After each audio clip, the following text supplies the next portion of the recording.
خاڵێکی تر زۆر مهمە ئەویش کە زۆر لە ناو خەڵکە باوە گرنگ ئەوەیە ئەو بربەستە لە ڕووی شەرعیەوە بربەست بێ نەک لەسەر قسەی من و تۆ ئەبێ لە ناحی شەرع بیخوێنێتەوە کە ئەمە فعلا دلیلێکی شەرعیە لەسەر ئەوەی کە ئەمە بربەستە بۆ ئەوەی ئەم کابرایە بە کافر دانەنرێ هەر دلیلێکی شەرعی کە ڕوون و ئاشکرا و زەق و ڕاشکا و چووە سەرکارێکی کوفرین یا گفتارێکی کوفرینی بکەرێکی مکەلەف کابرایەکی باڵغ و ئاقڵ و ئازاد و بە عەمدی ئیشەکەی کردووە بە دلیلی شەرعی لەسەری ئیسپات بووە بە دلیلی شەرعی هێنراوە بۆ دادگا و لەسەری سەلمێنراوە ئیسپات کراوە قازیەکی شیا و لێ هات و حکمەکەی دەرکردووە تەواوی ترم شمول ئەمانە هەموو شمولیەکە ئەو کاتە چونکە وەختێکە خوای گەورە فەرمێ وەلئین سەئەلتەهم لەیەقولون ئینەما كنا نخوض ونلعب قل أبالله وآياته ورسوله كنتم تستهزئون لا تعتذروا قد كفرتم بعد إيمانكم ئەوانە وەختێک کە بەڕێگایان ڕۆیشتن و گاڵتەیان بەخوا پێغەمبەری خوا کرد و بە قورئانە کرد دوای کە ئاەت لەسەریان هاتە خوارەوە هاتنە لای پێغەمبەر عەلەیهی سەڵات وسەلام وتیان وەڵڵا هەر قسە و باسێ بوو لە ڕێگاوبانە ئەمان کرد و دەمەقاڵ هەروە گاڵتە و گەپێکی خۆمان بوو بۆ ئەوەمان بوو کە ڕێگاکە و دووری ڕێگاکە ئەوەندەمان دوومان نەکە خوای گەورە فەرمووی ئێوە بە ئاياتی خوای پەروەردگار بە خوای گەورە و ئاەت و پێغەمبەرەکەی گاڵتەتانە کرد عوزر مەهێننەوە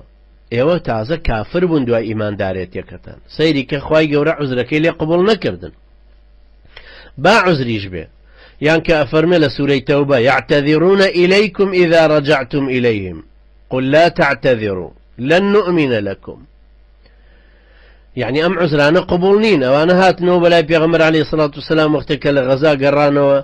هاتن وتیانەوە وەڵڵی ئێمە ئاوا بووین و حاڵمان وابوو نەمانەتوانی ئەو لەبەر باخەکەی ئەو لەبەر خزمەکەی ئەو لەبەر فڵانشت خوای گەورە فەرمێ لا تعتذروا عذر مێننەوە لن نؤمن لكم باوەڕتان پێ ناکەین ئەمانە بەڕاستی ئەوە گرنگە زۆر مهمە جارێکەی تەکید لێ بکەینەوە زۆر گرنگە لە ڕووی شەرعیەوە بە عوزر حساب بکرن نەک خەڵک بۆ خۆیان بە عوزریان حساب کردووە ئەو عوزرەی خەڵک جاریوە هەر عوزرێکی باتڵە هیچ نییە هیچ لە ڕووی شەرعیەوە هیچ خاڵێک نابێ هیچ شتێکی نابێ بە بربەست لە ڕێگای دەرکردنی ئەو حکمەیە بۆ نمونەیەکێ جنەی بەخوای پەروەردگار داوە یەکێکی وەکو ئێمەمانان پێڵێڵێ ئەو قسەی کە کردوێتی ئەوە بەڕاستی کوفرێکی گەورەیە مخرج عن الملة لە میلەتی ئیسلامی باتە دەرەوە یەکێکیکە بە ڕوومانە هەڵەسڵەمێتەوە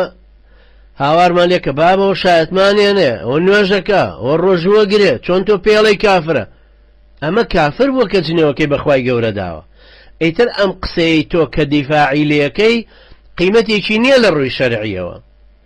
چونکە بێ ئەوە تأکید کەینەوە لێی ئێمە وتمان ئەو کەسەی کە داخلی ئیمانە بێ داخلی ئیسلامەتیە بێ بۆ نمونەیەکێکی ئەوروپایی ئەگەر ویستی لە بەردەستی ئێمە موسڵمان ببێ ئەڵێن لە ناخی دڵ و دەرونی خۆتا باوەڕ بێنە بەخوای پەروەردگار بە زمانی شایەدی بدە کە خوای گەورە یەکە بەکردەوەش بیسەلمێنە عیبادەتەکان وەرگرە ئەنجا ئەچیتە دایرەی ئیسلام و شەریعەتی ئیسلام وەرگرە کە محەممەد عەلەیهی سەڵات وسەلام هێناوێتی بەم سێ چوار ڕوکنە ئەچێتە دایرەی ئیسلامەکە بەڵام ئەگەر یەکێکیانی واز لێهێنا پێ کافرە بێتەوە چونکە بە کۆمەڵێک شت وەکو ئیمام ابن القەیم ڕەحمەتی خوای لێ بفەرمووی بە کۆمەڵێک شت دەچێتە ئیسلامەکەوە بەڵام بە یەک شت دێتەوە دەرەوە بۆیە خوای گەورە فەرمێ لە سوورەی یوسفە وما يؤمن أكثرهم بالله إلا وهم مشركون زۆریان باوەڕیان هەروە بەخوا هەیە بەڵام مشریکیشن لەگەڵیا تەماشاکە فەرمێ یؤمن ئەوانە باوەڕیان بەخوا هەیە باوەڕەکەی بۆ سەلماندون کە هەیانە بەڵام لە هەمان کاتە قیمەتی نەبووە ئیمانەکە چونکە شرکیان لەگەڵە ئەنجام داوە هەروەها لەو عوزرە نامەقبولانەی کەوا خەڵکیێڵێن و خەڵک بۆ یەکتریەکەن بە هەنجەت و بەهانە کە گوایە بۆ نمونە لە بابە کابرای قوربەسەر چی بکە ئەوە قیادەکانی بەرەو کوفری بردوون کابراەک پارتیە بۆ نمونەڵم بابەجا کابرا پارتیە و با پارتیش حیزبێکی کافر بێ ئەم چوزانێ قوربەسەرە ئەوە زەعیمەکانیان واڵێن کابرای مەلا هاتووە واڵێڵێ پارتێتی ئیسلامەتی و بیکەن ئەوەیەکی وەکو مەلا عومەری سەلەفیە بۆی شەرعاندووە ئەوەیەکی وەکو ئەندام پەرلەمانەکانەوەیان شەرعاندون ئەمە لە ئیسلامە جێی نابێتەوە ئەم جۆرە قسانە چونکە ئێمە ئەزانین کە خوای پەروەردگار لە سوورەی سەبە لە زۆر شوێنی تری قورئانە کە باسی مستەضعف و مستەکبرینمان بۆ ئەکا هەردووچیانی لە یەک شوێنی جەهەنەما داناوە لەوێ مناقەشەیانە بەخوا گەرێوە واتان لێ نەکردی ناوانە ئەبوون و ئەگەرێوە ڕێی کوفرتان پێنیشان نەداینا ئێمە شوێنی نەئەکەوتین و ئەوان ژان جا ئێمە دەسەڵاتمان چێوە ئێمە خۆمان ڕێی خۆمان گرتبوو ئێوە بۆ واتان کردووە هەروە بەو شێوێ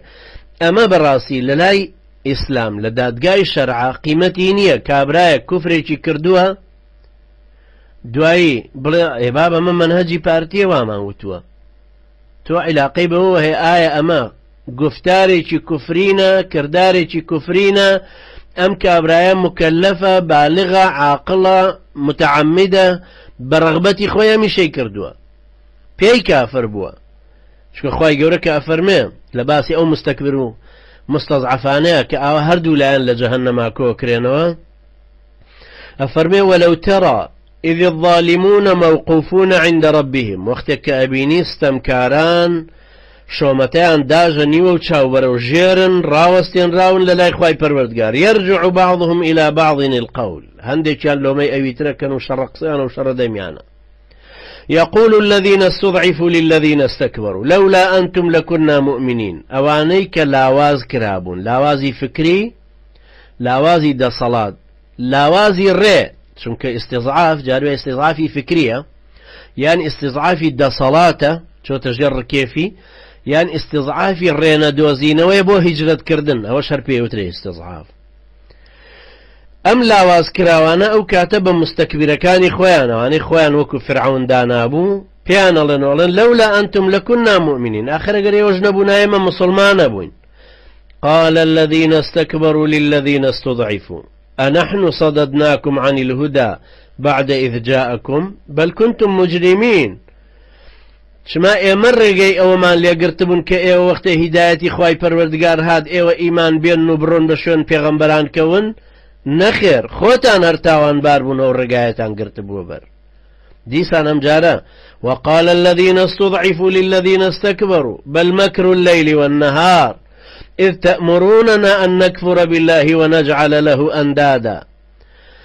نا أي چاوتان لێ بوو چۆن فێڵتان لێ کردین چۆنە هەموو مەلا سەر زلەتانە هێنایە سەر تەلەڤیزیۆن و بۆیانە شەرعاندن ئایەت و حەدیثیان بۆ هێنانەوە کە ئەمە ڕێبازی ڕاستە و ئەمە ڕێی پێغەمبەرانەوە ئیسلامەتێکەیە ئەی بیرتان نایەت چوو فاک و فیچەکتان لێ کردین و فێڵتان شەو ڕۆژ لێ کردین بۆ ئەوەی کە کافر بین بەخوای پەروەردگار بۆی شەریک بۆ خوای گەورە دابنین لە دید و تێڕوانین و بۆ چوونە یان لە ڕێباز و بەرنامەیە یان لە عیبادەت و پەرستنیە بیرتان نایە ئێوە ئاواتانە کرد ئەنجا فەرمێوە ئەسەڕ نەدامە پەشیمان بوونەوە ژێوان بوونەوەکان هەموو لێ دەرخست و هەموو پەشیمانە بنەوە و لەما ڕەئەو العەذاب تازەی ترتەوە و ئەشکەنجە و ئازارەکە بینن عقوبەکە بینن وجعلنا الأغلال في أعناق الذين كفروا هەردوو لایەن بۆ هەردوو لایەن خوای گەورە کە بە کافری داناون ئەفەرمێ کۆتمان کردوتە گردنیان و بۆ ئەوەی وەکو لە سوورەی یاسینە فەرمێن لە شوێنی چەناگەیانەوە کۆتەکە گەیشتووە بەیەک و بۆیە جارێک کە چەناگەیانەوەندەی تر بەرزکاتەوە ملیان هەر بۆ پشتەوە بشکێتەوە بەو شێوە پڕزەلیلانە وجعلنا الأغلاق في أعناق الذين كفروا هل يجزون إلا ما كانوا يعملون چما پاداشتێکی تر وەرەگرنەوە غەیری ئەوەی کە خۆیان کردویانە ئەوان خراپەکار بووبن کافر بووبن بۆ پاداشتی ئیسلامەتیانە دەین و بۆ ئەمە دنیایە کابرا فێڵی کردووە لە یەکێکی تر واستەی کردووە لە حیزبێنە و خەتخەتێنەی کردووە ئەمە لای خوای پەروەردگارە و دادگاییەکی ڕەهایە دادگای بەرفراوانی خوای پەروەردگارە کەوابوو لەم دەقە شەرعیەوە لەم دەقە قورئانیەوە کە لە سوورەی سەبە ئایە خوای پەروەردگار یەکەم بۆی سەلماندین کە مستەکبرین و مستەضعفینی لە یەک شوێن داناوە مستەکبیرەکان مستەضعفەکانیان گومڕا کردووە ئەوان فێڵیان لێکردن شەو و ڕۆژ ئەوان فەرمانی کوفریان پێکردن بەڵام ئەوان تەنفیزیانەکردن لەبەر ئەوە قبول نییە کابرا لە زیندانات بووە بە جەلاد لە شوێنێکی تر بووە بە دوو لە ڕووی ئێوە بووە بە سەجی پێسوتاوی ئەم حیزبانە لە هەمان کاتە لە بابم پێشمەرگەیەکی داماون عەبدێکی مەئمورم چ دەسەڵاتێکم هەیە ئاخر تاغوت بۆ تۆیە کە خوای گەورە فەرمێ ئینە فرعەون وهامان وجنودهما كانوا خاطئين فرعون و هامان و سەربازەکانیشیان ئاثمن خاطئین یعنی ئاثمین گوناحبارن تاوانبارن سەرپێچیان کردووە. بۆچی جوندیەکانی خستۆتە ڕیزی فرعون و هامان؟ چونکە فرعون و هامان چ قیمەتێکیان هەیە گەر بەو هەموو پێشمەرگە و سەگە پێسووتاوانە نەبێ ئەم ئیشانێکە ئەیکەن. ئاخرەوە بەڕێگای ئەو کافرانەیە کوفرەکەشیان ئەچەسپێ، بەڕێگای ئەو منەفیزانەیە کە ئێمە هەندێک لە ئێمە دیفاعیان لێکەن و ئەزانن بەخوا زۆر قوربەسەرت داماوێکی واچی بکە بووە بە پۆلیس. بەڵام پۆلیسی چی هەر بووە بە جاسووسێک و بەسەر مسلمانانی ترەوە بە حساب پۆلیسە. ئەمانە تەڵە نەبێ حساب بکەین چونکە خوای